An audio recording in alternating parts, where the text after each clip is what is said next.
We believe that collaborative conversations will lead to better outcomes in the world of mental health. Welcome to the Lift and Make Lighter podcast.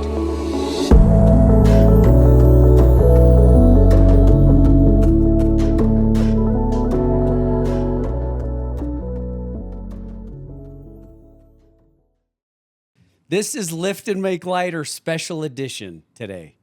We are here with Jake Holbrook, Dr. Austin Heaps, and we're calling this Dude Speak for a number of reasons. I've been wanting to do this for a long time, but especially with the two of you in particular. One, because I've known Jake for a while. Jake is actually my therapist. I claim him. I don't know if he claims me, or can you do that from a HIPAA perspective? I can't confirm or deny.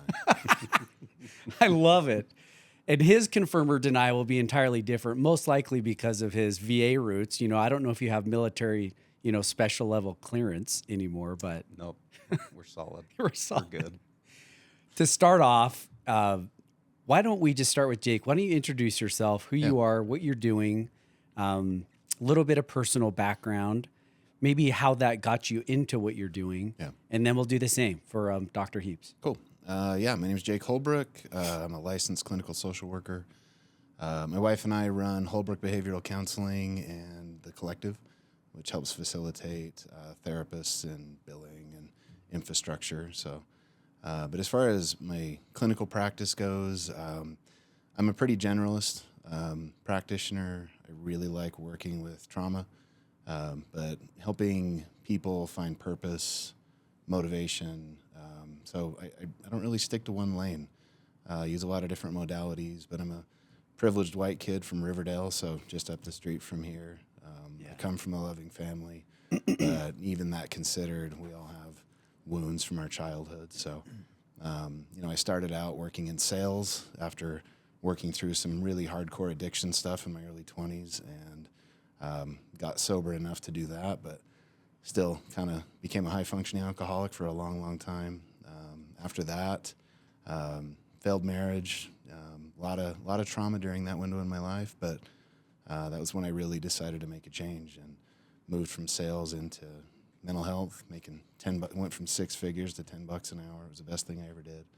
Went back to school, became a social worker. I've worked in community mental health and hospitals. I worked with kids and, troubled kids that like to take chairs to your face and throw you into oncoming traffic, and foster care. And when I was 40, I moved into private practice and found out what I want to be when I grow up. I absolutely love doing clinical work. I'm in therapy. I'm a product of Levo, so Dr. Warren helps support me through my own, mental health needs in that way. And I'm a father of 5. I don't know. I just do a lot of stuff. So just try and stay busy. Awesome.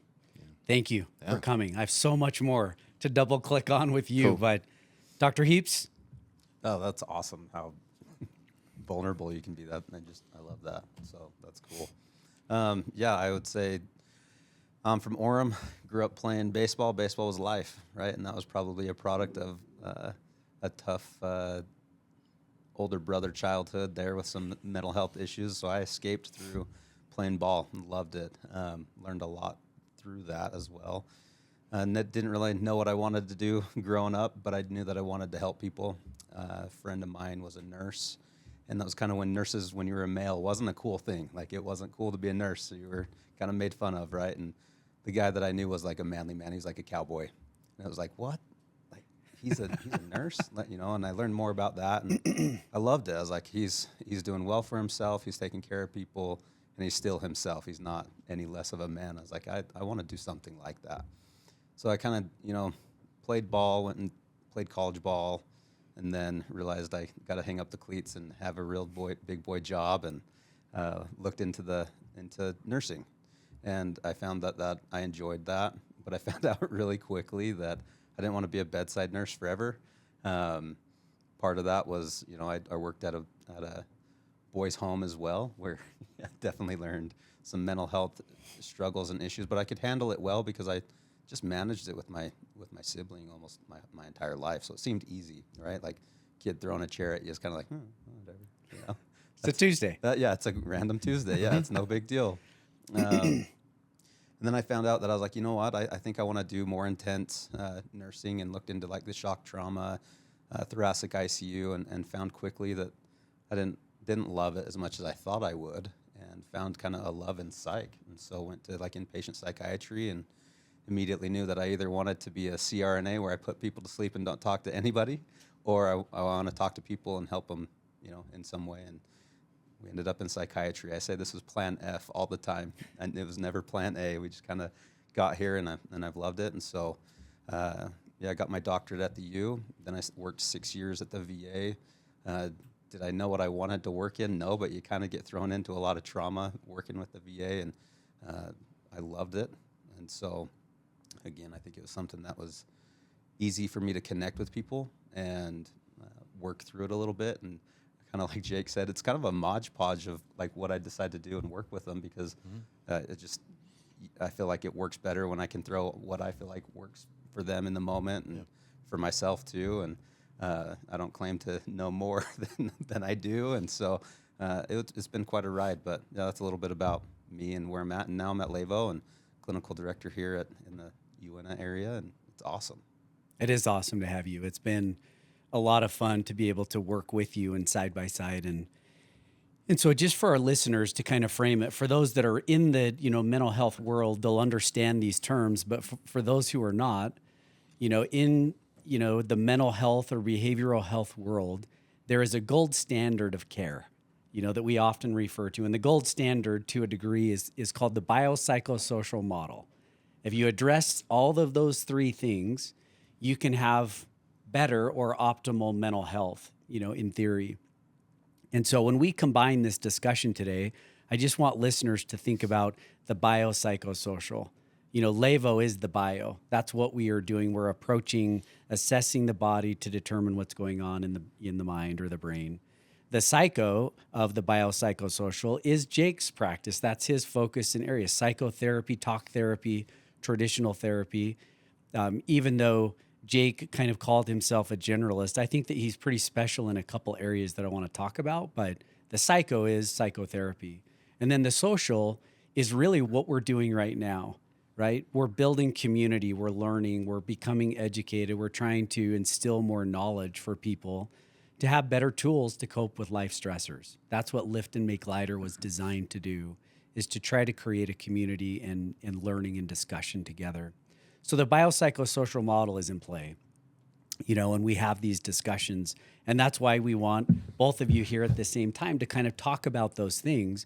When you look at the data in mental health, it's overwhelmingly in favor of, if you combine bio and psycho, you're going to have better outcomes. If you combine medication or non-medication, tools with psychotherapy, your likelihood of your mental health going up is greater than not. And so having two people in here with your two backgrounds and expertise is invaluable, for people to understand how they work together. So the last 24 hours, I've been listening to a couple things, and it was a gift, because what I listened to became so apparent with the two of you. And it actually was from Arthur Brooks. He spoke at the Restore conference recently, and he spoke about a number of things, but one of the things that he said when he was speaking was that this community he was referring to, Utah, subset Christian, subset, Latter-day Saints. He was kind of double clicking on all of those communities combined. But what he said was, this is a community in Utah where people do not let their suffering go to waste.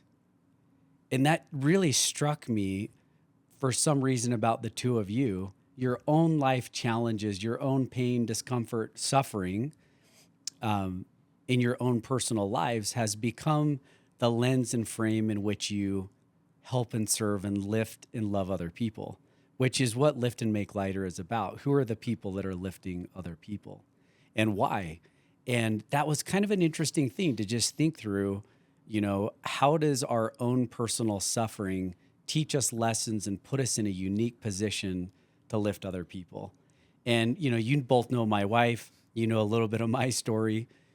We are where we're at today because we feel a responsibility from our suffering to be able to help other people. whether that's to make it easier, lighter, or just tools and resources of what to find. So to kick this off, as we kind of think through that sentiment, how are men suffering today, and why? And there's a lot of reasons, but what comes top of mind when you think of what's going on with men today? One of the things that I see the most is the disempowerment. We live in a beautiful culture where we do uplift women, and especially, men that have really good intentions. We tend to be drawn to very strong women. I think we could probably all speak to that, right? Yeah, absolutely. And the hard part in that is, how do we elevate them without lowering ourselves, right? A lot of the time we start to fawn. It's the fourth trauma response: fight, flight, freeze, and fawn. Fawn's a little bit unique. We tend to minimize our own needs. Maybe we won't choose where to go to dinner. Oh, whatever you want. Right? It starts in these really small ways. And then we start kind of minimizing our own importance, our own value, and hopefully not. But what I end up seeing a lot of is men will start to even minimize our purpose. And I think using our suffering gives us a guide to kind of how to do that. And Arthur Brooks is one of my favorites. His book, Strength to Strength, was life-changing for me. Learning through that liquid intelligence phase of life and moving into that crystallized stage that we hit, in our latter half in life, figuring out how to support other people rather than just support ourselves. And to a fault, sometimes men can take that a little bit too far and start to minimize our own needs with really beautiful intentions of supporting other people, supporting our partners, supporting our children. And I think we're not really using healthy masculinity in a way that we could by leading.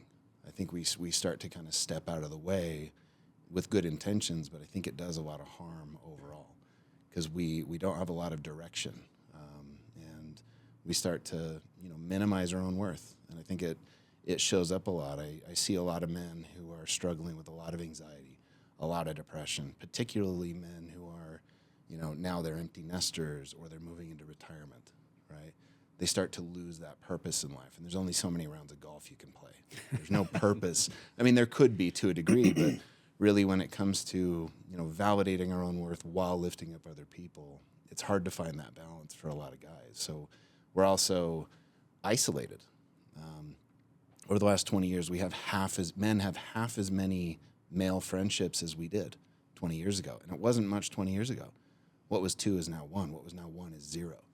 So we emphasize a lot of that caretaking, networking, ability to feel seen and supported directly to our partner, which puts a lot of burden on them, right? Which also kind of pulls women further into their masculinity. And in the polarity of that, we start to kind of pull more into our femininity, which isn't all bad.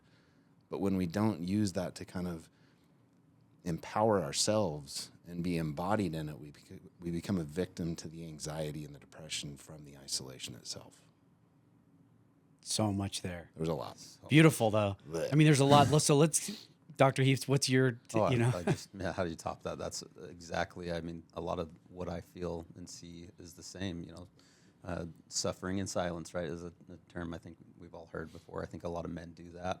And I see a lot of those types of men saying, they want to have a connection with their wife or their spouse or significant other, whoever it is.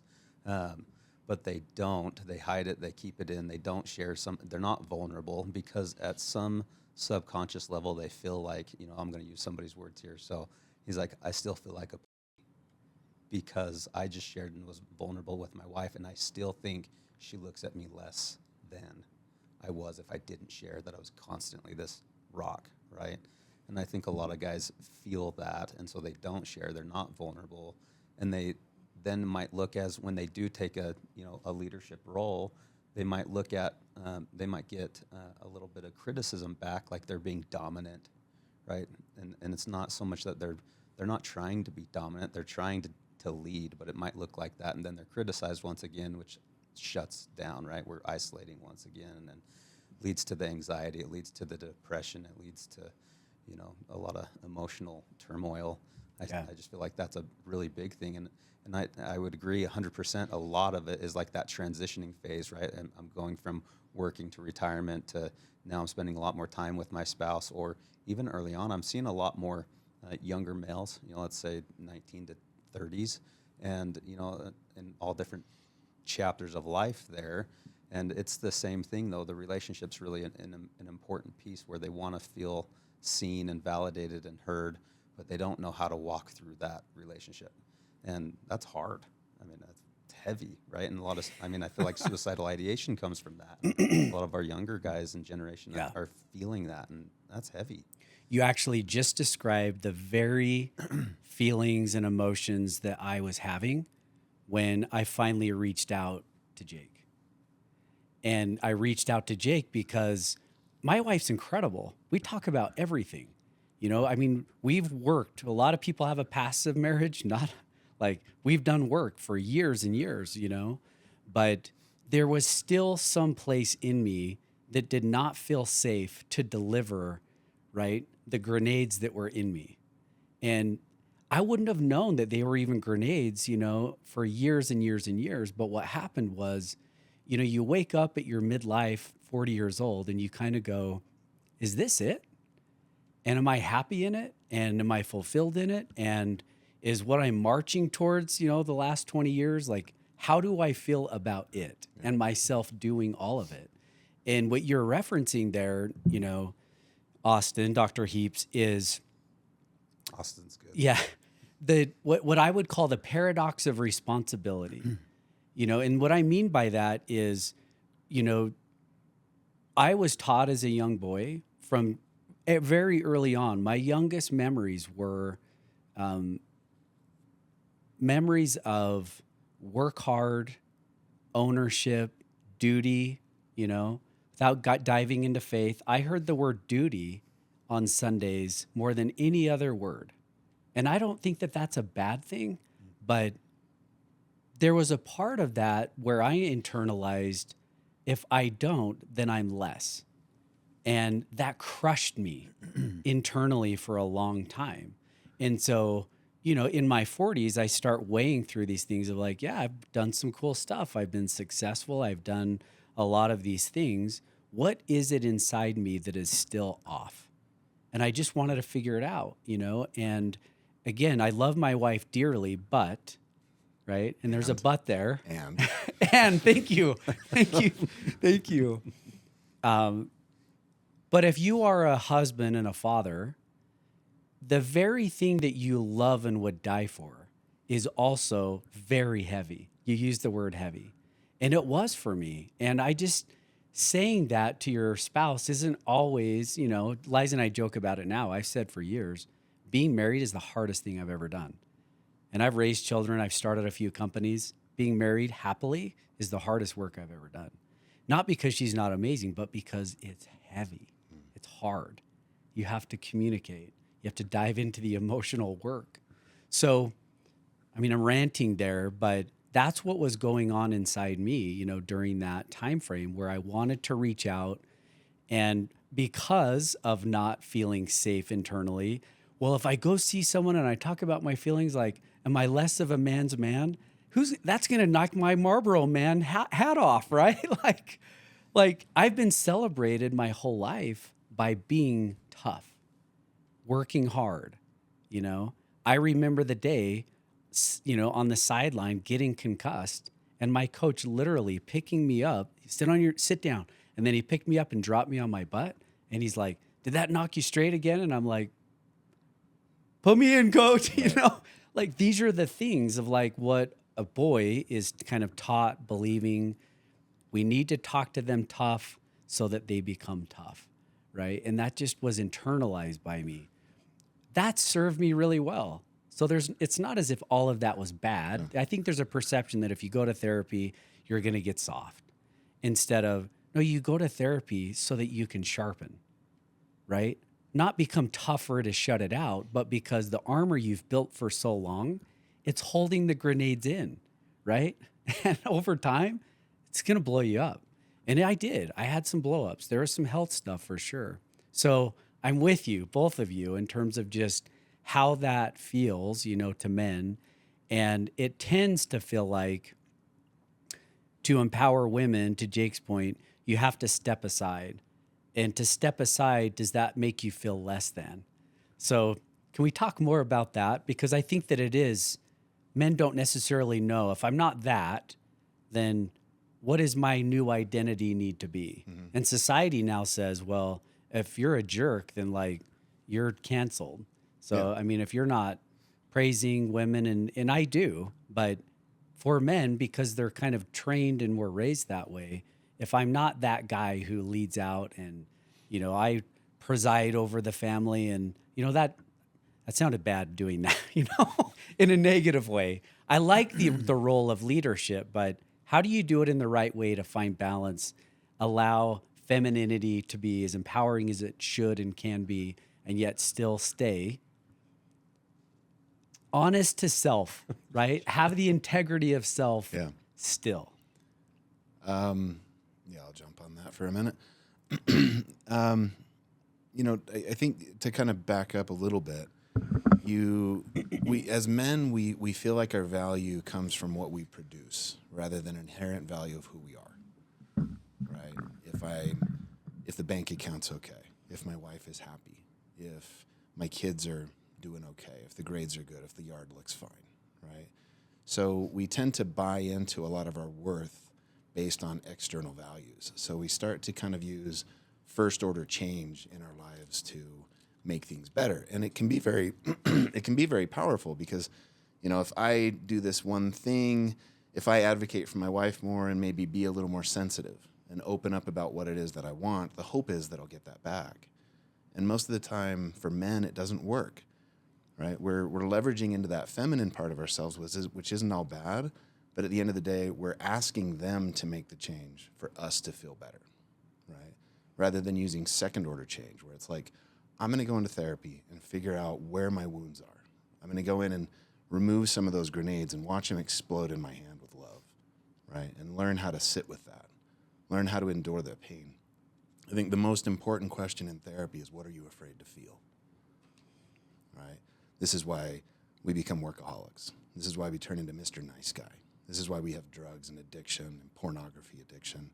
Younger men, a lot of gaming addiction and porn addiction, and they're isolated. They don't have that social aspect of their lives.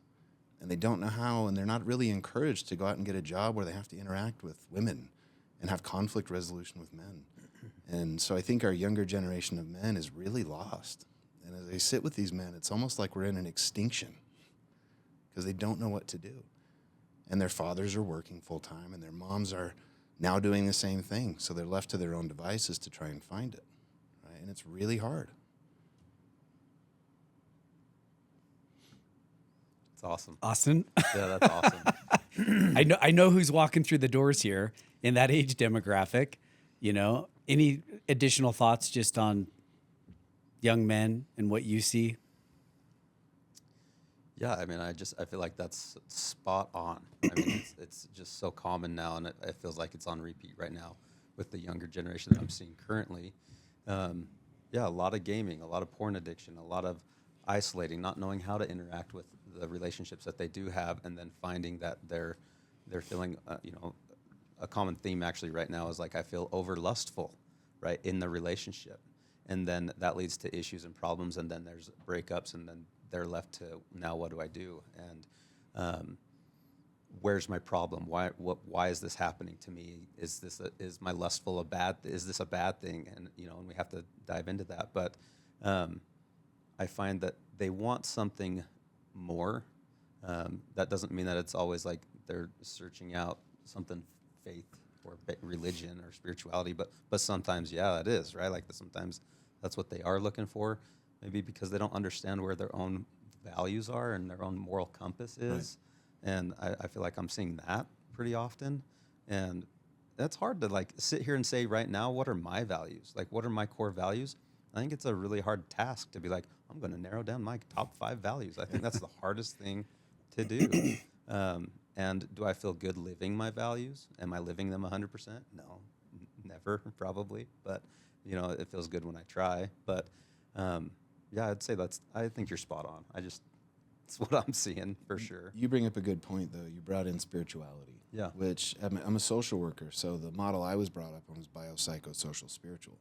And in today, the concept of spirituality, right, and when I bring this up to all of my clients, men and women alike, I kind of get this, no, that's not for me. Yeah. Right. But I think the definition for spirituality needs to be broadened. It doesn't have to be, for my parents, I grew up very LDS. And for them, spirituality was going to the temple, which is beautiful. If that's where you find that, you should lean into it, right? But I think, a broader definition of spirituality is just a connection to something outside of yourself that's bigger than you, right? And that's really hard to let go of that. I think you used a phrase, allegedly, that I still remember to this day. It's, I found out that I needed to feel strong enough to let go of the iron rod and that I'd be okay. And I'm paraphrasing terribly probably, but it was a beautiful sentiment that I'm still loved. I'm still okay. I still have purpose and I still have value. And it doesn't mean that we're less than, right? Yeah. It means that we are enough regardless, right? And without that higher being or that bigger connection to something bigger than work, bigger than if my wife is happy, bigger than if I'm liked at my job, it's so difficult. Yeah. There's something there, in you're alluding to it in the spirituality and why the process of going to therapy was helpful to me. And one of the things that you're referencing is just how I did frame spirituality. And what I started to recognize as I asked those questions in therapy, even before therapy, just, self-exploration was, I'm putting, I felt weight. I felt that responsibility and the weight of responsibility. But what I started to recognize was that a lot of it was self-imposed. But I was pointing fingers to a lot of things, including the way I was raised, including church, including religion, a lot of those things. And so the discovery that you're talking about was really coming to grips with this idea that I'm tired. I'm emotionally fatigued from death gripping life. I was so afraid that if I let go of some of the things that I was death gripping, that I would lose that identity. I would lose, you're a hustler, you're an entrepreneur, you're success, whatever those things were. The expectations to a degree were the very thing that was crushing me. I was placing so much weight and emphasis on those things personally, internally, that it was the stuff that was crushing me. It was my perception of those things. And so you're right. I came to a realization as we were visiting, about I was death gripping an iron rod. My faith, I believed, was great if I was holding on so tight instead of, what does faith really mean? And it meant letting go. Do I have enough faith to let go? That didn't mean blowing my life up and letting go of what was important. It meant internally, am I willing to just let go of some of those expectations? And that was incredibly freeing for me. Ironically, by letting go of some of the internal expectation, it freed me up to feel better doing those things because I started to do them out of appreciation for them and love of them instead of out of resentment and contempt. So you're both shaking your head. Talk about that. When we get ourselves into a position of contempt or resentment for the responsibilities that we have as men and as husbands and fathers. Yeah. And I think you hit the nail right on the head. It's not necessarily the things we're doing, it's the why behind it. Right? If I'm doing it for me because it validates who I am rather than what I'll get from it. Right? That's such a small, seemingly small, subtle shift, but it changes absolutely everything. Right? When I do something to get admiration, when I do something to feel like I'm smart, when I do to someone else, when I go to the gym so that other people are like, oh, you look strong or whatever it is, right? I'm missing the boat because I really don't have that reasoning for me to feel better about myself. It's I feel good about myself if someone else validates it for me, right?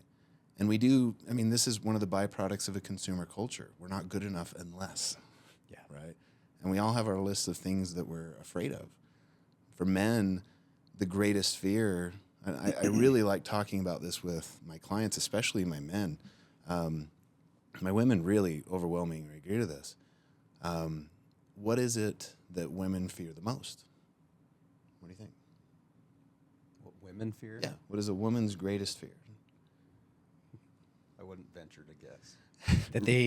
that they don't matter or close to their mattership.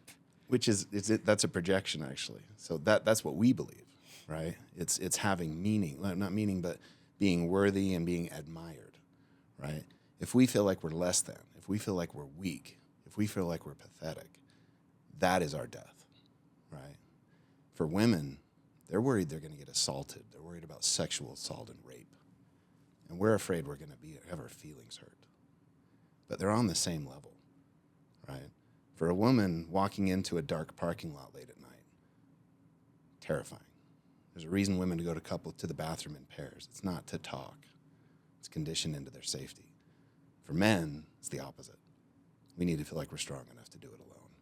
And so when we take too much of that on, we isolate ourselves even further.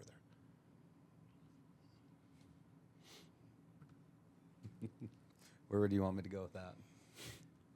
Well, I mean, you're shaking your head, so I'm assuming that it's validation and truth, right? Of just I love it. what you see and what you feel, and I would say that's the case. When I spend a lot of time with my buddies, our fall college football weekend in St. George, golfing and playing pickleball and stuff.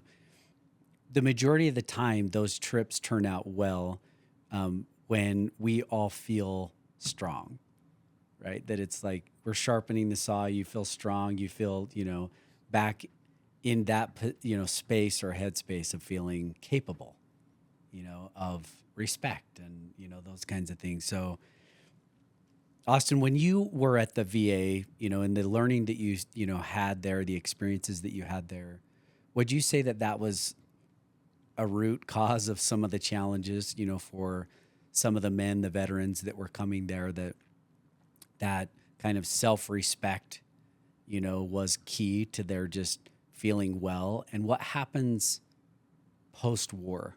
Maybe, they have these highs, they're at war, literally, they're trying to fight for their lives, and then they come home and it's like the grocery store doesn't seem as important, or just their lives change in terms of meaning, maybe intensity. They're just so used to such an intense environment, and now it's like, what's on Netflix? Yeah. Wow, there's a lot, and I think I saw a lot of different versions of this, and in different degrees and variations, but overwhelmingly the same feeling of I was really important. I had a job, and I was really freaking good at it, right? Whether that was flying helicopters, whether that was you're an infantryman, whether that's you're just on the ship, right? Like you're directing traffic, but they had a job and it felt good because they knew that their job was important. They come home and that doesn't translate to something that's worth a degree here. And a lot of times that respect for themselves feels like it's lessened because, I'm not making as much, or I can't even go find the job I need to support myself or my family or whatnot without having to go through more difficulty, whether that's schooling or some type of trade work. But yeah, they do feel like they're not as respected, right, when they get home. And then transitioning into civilian life is really hard, right? You're in the grocery store and you're like, yesterday I just saw somebody get stoned, right? Like, and now I'm in the grocery store and nobody knows, and everybody's just happy-go-lucky, or they're bitching about the price of cereal, right? Yeah. Like they don't care. They're like, what's going on, right? Life seems heavy again, right? And they don't have a purpose, and they felt like they did when they were there. I mean, and I could unload a lot more, but I mean, yeah, overwhelmingly that transition from war or military experience in general, even if they didn't go to war, and then into a civilian life is really hard. Yeah. Is that, we often hear the suicide rates of military. Is that tied to that? just, my life doesn't have purpose the same way. I don't know who I am if I'm not doing that or tied to a mission or tied to an identity. Yes, absolutely. I feel like that was a huge common theme again, right? I don't have any purpose. What's the point of life right now? And especially a lot of the wartime, our Iraqi veterans, I think a lot of them come back and feel that of like, what's the point of all this? Yeah. Right? Like, I don't, cool. I go to work and I still provide for them, but they're still not finding, and they're really good fathers and really good providers and like, but there's something missing still to them that they're like, what's the point? What's the purpose here? Yeah. And I think a lot of it does come back to like, are they feeling respected? Right? Are they feeling like they have that purpose? Is there I'm going to bring spirituality back into this because I feel like we always went hard on spirituality, and that doesn't mean a religion, but something of a higher power was really, really important to them. And when they found that, things seemed to go a little bit better, right? Not perfect, but a little bit better in the right direction. And then they might be willing to go to therapy, right? A lot of them were very like, dude, I'm not going to therapy. I'm not talking to somebody about my problems, and I don't want to listen to anybody else's problems, right? Like, groups aren't always fun for a lot of veterans, but they are beneficial too for some. But yeah. When you think through that component of spirituality, one of, this just sticks out in my mind. It's kind of a random story, but a quick story.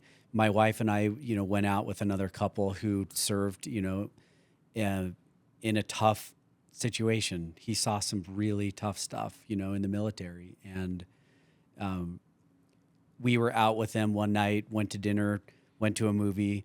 And, when we went to the movie, real quick before the movie started, he's like, I'm going to go to the restroom. And I followed him, not because of safety, Jake, but, of course not.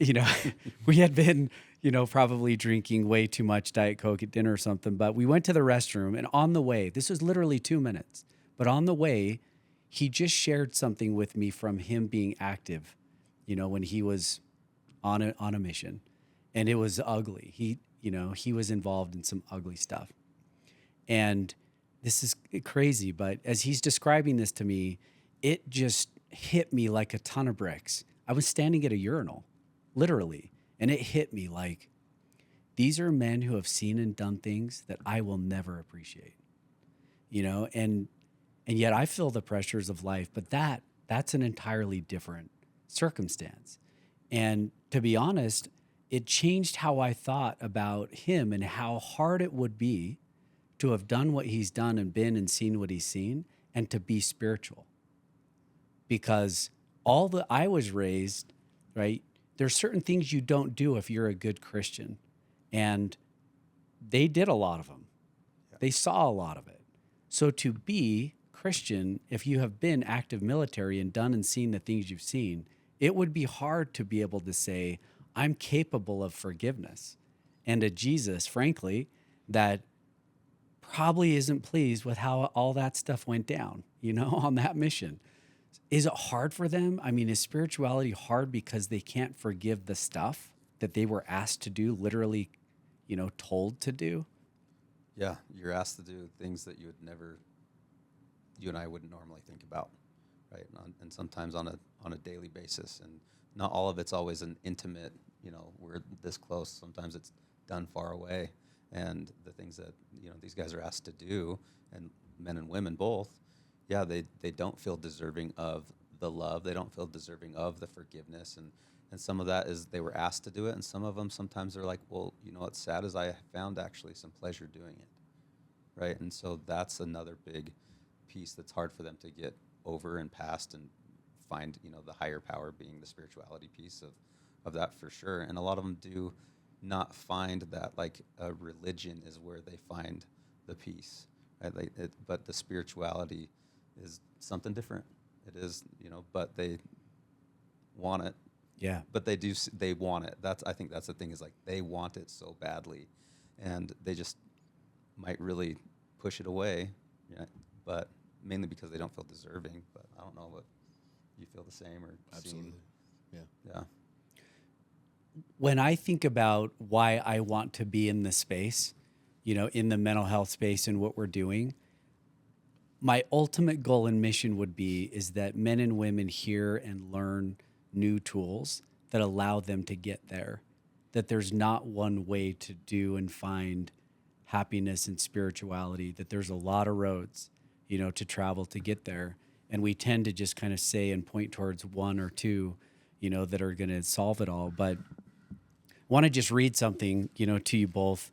This is from a book called The 5 Obsessions of Elite Organizations, right? Sounds like a very masculine title, like obsessions, elite, all of these things. But this is a business book.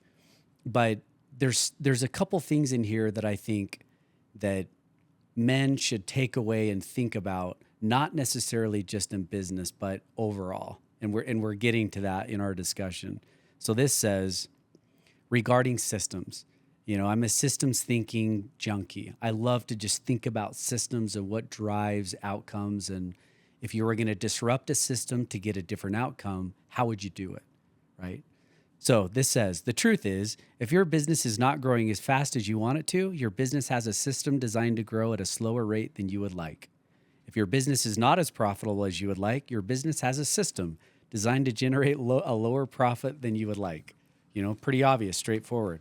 If you struggle to find and keep good employees and your people are driving you nuts, then your business has a system designed to find and retain people who are driving you nuts. If you struggle with customer or client attrition due to inconsistencies with your products or services, your business has a system designed to produce inconsistent, right? Cause and effect. Yep. Your system is broken, therefore, you're always going to have the same results. I tend to be someone who wants to fix it. In our marriage, oftentimes one of our biggest fights is, you always want to fix it. I'm like, yeah, because if we're arguing and we're in pain right now, don't you want to kind of move beyond it? And to me, it's just solve it. And I think a lot of men are that way. Let's just fix it. Our system is broken. And books like this resonate with me. Like, well, you just got to fix the system for, better outcomes. Will you just speak to that? Yeah. Systems theory and in relationships and in life, like even apply it to the military. Well, how do you fix that system when you are so internally conflicted?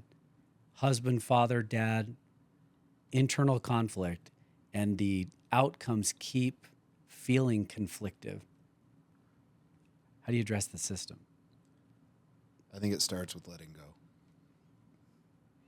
Like you said, we're gripped so tight to find the solution to fix the problem so that we can move past it. And really it's because we're avoiding how we feel when our partner is in pain. So we're trying to fix the wrong issue. There's a 2-minute video I love called "It's Not About the Nail." I don't know if you guys seen this. Oh, yeah. It's a picture of the couple sitting on the couch, and she's struggling, and then it pans out. She's got a nail coming out of her head, and he's like, "Well, if you take the nail out of your head," she's like, "it is not about the nail." Well, I think it is. No, if you just keep trying to fix it, right?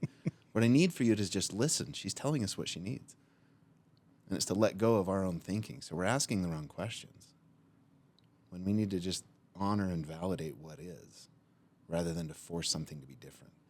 And I think masculinity is feeling empowered enough and safe enough to let go and honor what it is in front of us.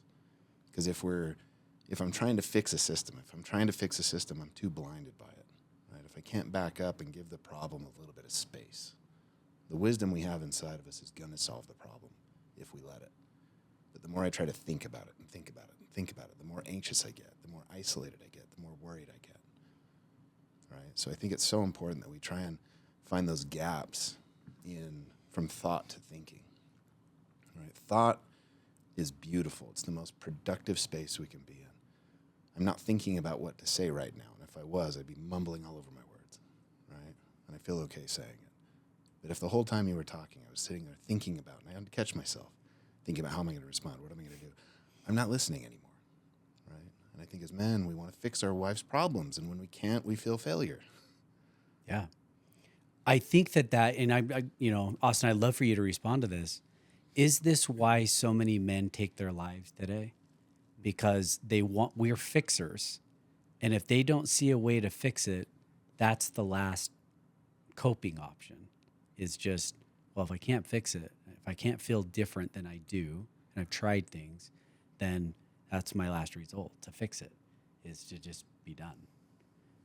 I mean, is that, I feel like, yeah, I'm going to be a little vulnerable, and I don't wear this as a badge of honor. I might get a little emotional about it because I don't like saying this, but I feel like I've experienced a lot more suicide in my career than most practitioners have or will, or definitely above the average.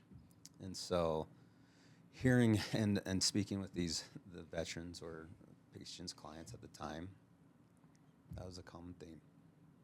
It's the last thing. I can't do anything else.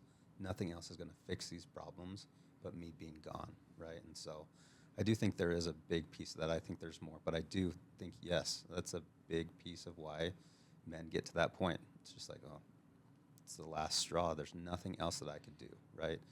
And I love when Jake talks about letting go. I often use like the metaphor, and I know you've probably heard this too, and I'm going to butcher it a little bit, but I say let go, let it break. Let the vase break, right? Like let it fall, crash, like your relationship's broken, this is broken. Let it all break. But what are you going to do with that vase? Are you going to just put it in the garbage? Or are we going to like recreate the vase? And I like I'm going to butcher, I don't know what it's called, but it's like a Japanese. Ikigai. Thank you. Yeah. Yes. And it's recreating, that vase again with gold inlay or silver inlay, and you've created a new piece, a new person, a new relationship, or just different. It's just different now, right? And you have to be okay with it. Right? You have to let it go, let everything break and fall apart, and then rebuild. And are you willing to, right? And I think that's the part where I'm going to back way up of say, but I think it's important that we do teach our kids to be gritty and to be resilient. And how do you do that? And sometimes it is the cowboy up mentality. It is what my dad used to say, put your big girl panties on and deal with it. It is that sometimes, because you got to let it break, and you have to have something there to start the process again of rebuilding. And everyone's at a different level and where they want to start. But yeah, to kind of answer where we wanted to go. Sorry, I felt like I kind of branched off a little bit. no, it's so good. Yeah. How do you, or would you both, to kind of bring it together, how would you recommend for men who are struggling, whatever that may be? They may be struggling with addiction. They may be struggling in a relationship. They may be struggling, as a 21-year-old, young man who's just trying to figure out who they are. What advice would you give them to start scaffolding or, rebuilding or becoming born again, so to speak, for a life that is still meaningful, that there is hope to build and to become that person who you internally can live with and love and respect? I think life is figuring out what we don't want one thing at a time. So being able to embrace that's important. Failure is not failure. We fail forward, right? And if we take that as a reason why we're not good enough, we pull ourselves back, right? So, like I said, I didn't find out what I want to do until I was 40. And even now I find how that evolves, right? I'll find a new modality. Oh, I'm this kind of guy. I'll lean into stoicism. I'm all about Marcus Aurelius. I'm all about powerlifting. I'm all about endurance racing. I'm all about playing drums. I'm all about, so I get hyper fixated on things, and it's wonderful if I let it, right? Finding purpose is so important. So when you're struggling, I think, letting go and reaching out, finding a mentor, whether that's through religion, philosophy, going to therapy. I love that you use the term gritty. There's a book called Grit, and Angela Duckworth wrote it, but she also has this practice in it with Warren Buffett, where they came up to help you identify your purpose in life. And I love this. I use this all the time with my men and my women. You write down a list of 25 things you want, which sounds pretty simple. But, short list of my top 3 right now. It's Friday, so I'm going to have pizza movie night tonight. That's my church with my family. I want to walk my daughters down the aisle. I want to die near my family. Whew. Right. So it's small. I want a pair of jeans that make my butt look good. Like, doesn't matter, right? And if I can come down this list of 25 things and genuinely lean into the why, What'll that give me I don't have now? Why would I want that? What will that produce? We start to either find out those things that we want are either a distraction or they're going to start to funnel into different categories, which help us identify purpose in life. Buffett says you can't have more than 5 purposes, and you'll never be able to do more than 3 of them well at one time. So I've only found 4, right? My 4 purposes in life so far is I have to help people. Weekends are hard for me because I'm not doing my job, not working anyway. I want to be physically healthy, so that gets me to the gym. I want to be a grandpa or a nana. That's my grandpa name, Nana. And I want to develop my spiritual connection to something bigger than myself. And if I'm doing something every day, something really, really small to get me closer to that, I can look at myself in the mirror and be okay about who I am. I love that exercise. I have found in my own personal journey that constantly people ask me, I carry this book everywhere, a planner, goals. The goals are less about the accomplishment and more about keeping me aligned to purpose. I mean, that's become a hack of mine as a kid with ADHD. I just learned over time the non-medication treatment that I need, one of my things that I need is purpose.